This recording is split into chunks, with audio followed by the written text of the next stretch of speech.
Bam! Let's talk about getting into ketosis. And how do you know if you're in ketosis? Now, I've done already 1,000 videos on this subject, but more and more people are finding out about it. I go on the internet and people are like, I'm in ketosis, I'm in ketosis, I use exogenous ketones, I'm in ketosis. You're not in ketosis. And urine strips don't work. I'm just saying. So let's cover what it is to actually be in ketosis, because there's so much misinformation on the internet.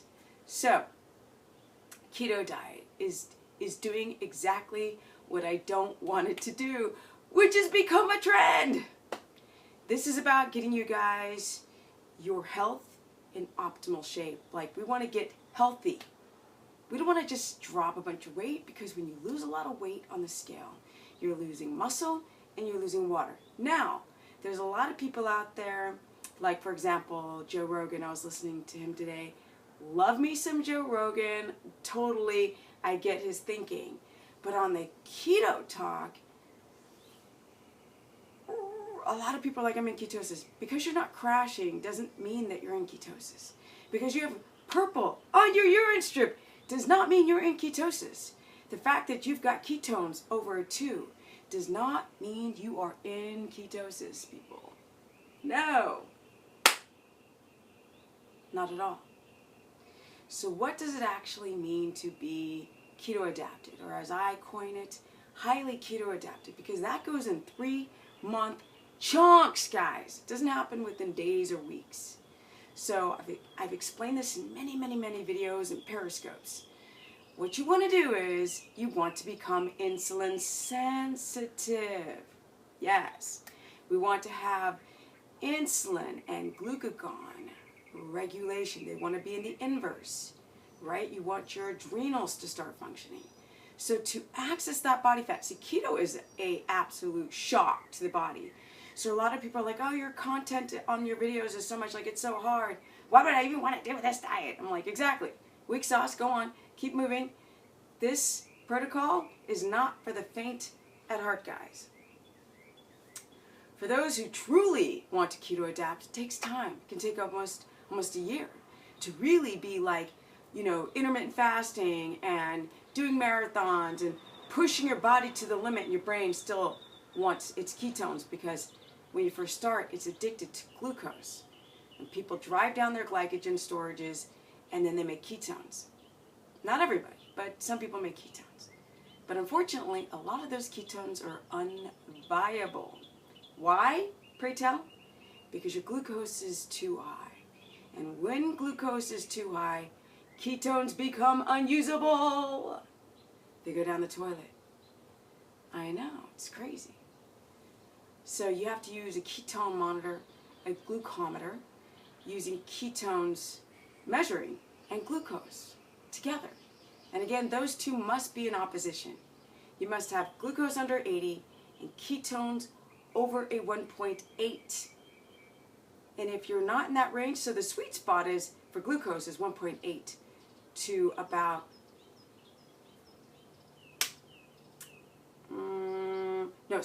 your ketones are about a 1.8 to a 3.0. The sweet spot for glucose is just under 80.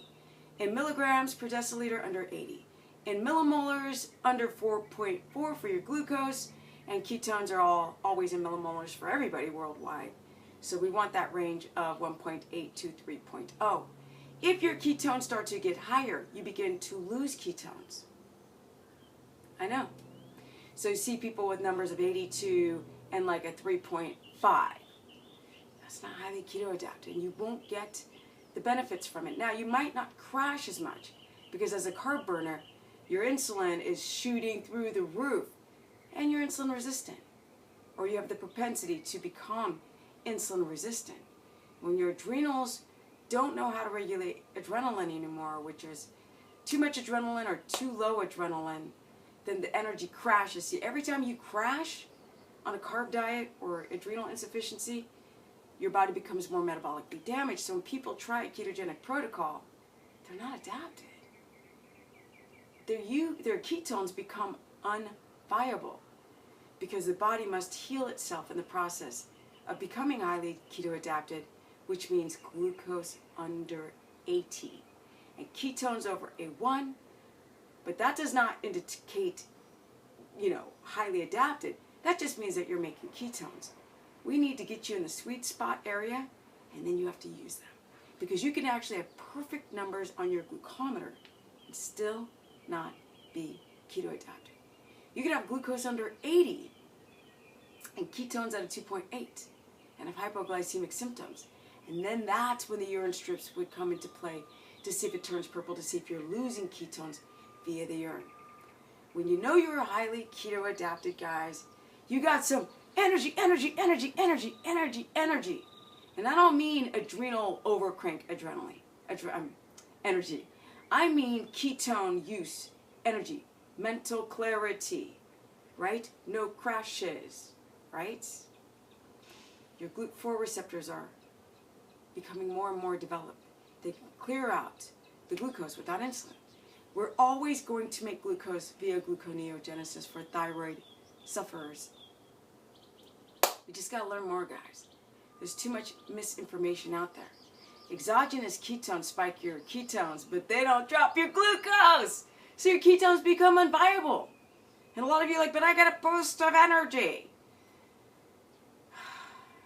You get a boost of energy that lasts how long? And this is only some, because exogenous ketones for a lot of people can spike your glucose and make you feel sick and make you crash. We got to look at the whole picture, guys.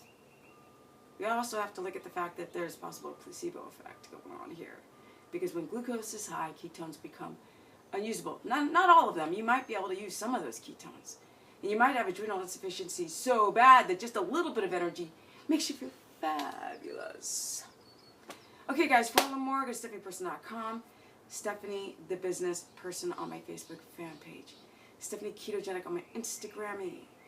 Steph the Business on my Periscope for live broadcasts. You guys can talk to me live, and I'll probably start doing you now live broadcasts on YouTube, because that's what I'm supposed to do. My Twitter is also Steph the Business. And keto is fantastic, but we have to learn, guys. There's too much misinformation out there. You have to do a lot of experimenting. Don't just think that you're in ketosis because you think you're in ketosis. It's way more complicated than that. It's about healing the body. It's about healing the gut. It's about healing your insulin insufficiencies. And you can't just go by weight on the scale, because a lot of that weight is muscle and water. All right, peace out, guys. I'm about to enjoy the day.